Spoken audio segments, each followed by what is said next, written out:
Assalamualaikum warahmatullahi wabarakatuh. Sahabat hikmah yang dirahmati Allah, membahas tentang kepemimpinan. Siapakah yang patut kita pedomani sebagai pemimpin? Sudah pasti, yaitu Rasulullah Sallallahu Alaihi Wasallam.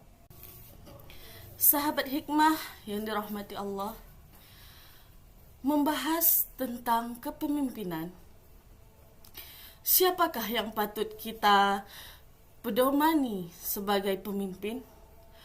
Sudah pasti, yaitu Rasulullah Sallallahu Alaihi Wasallam.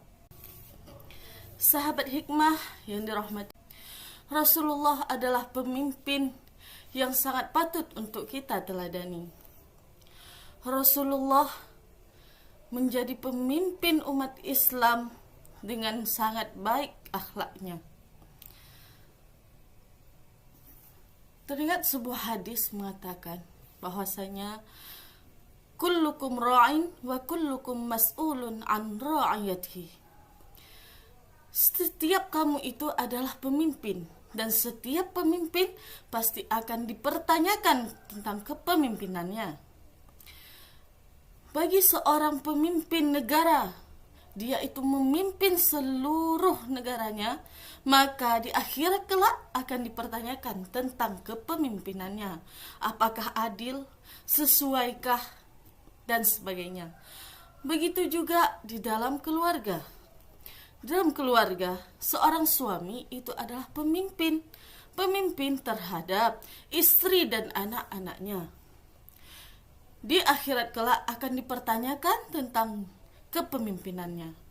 Seorang istri juga bisa menjadi pemimpin. Bagi siapa? Bagi harta suami dan anak-anaknya. Dia menjaga harta suaminya, mendidik anak-anaknya, dan hal tersebut akan dipertanyakan di akhirat kelak. Nah, bagaimana bagi seseorang yang belum berkeluarga dan bukan seorang pemimpin negara?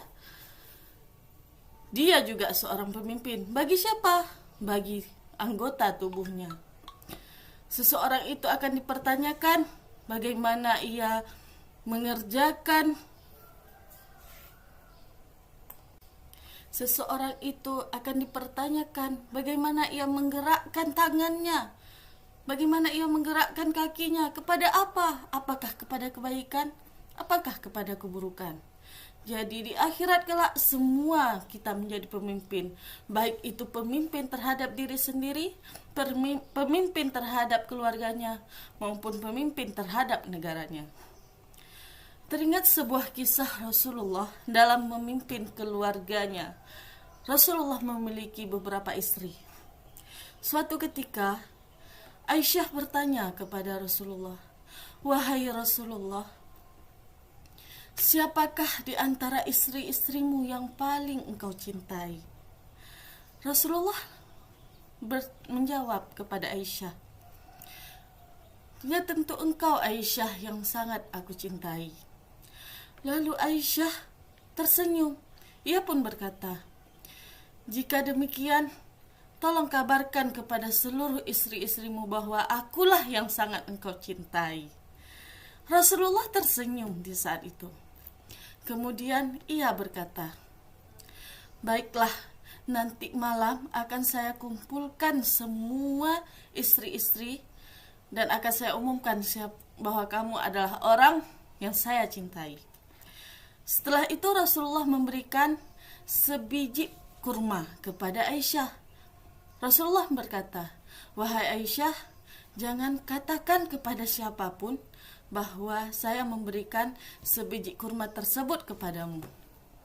Aisyah pun tersenyum. Setelah bertemu dengan Aisyah, Rasulullah pun mengunjungi istri-istri beliau yang lain.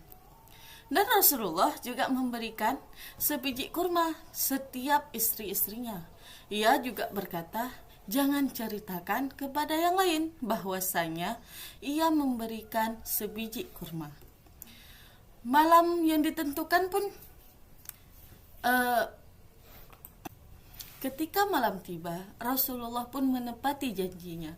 ia mengumpulkan seluruh istrinya semua di rumah tersebut.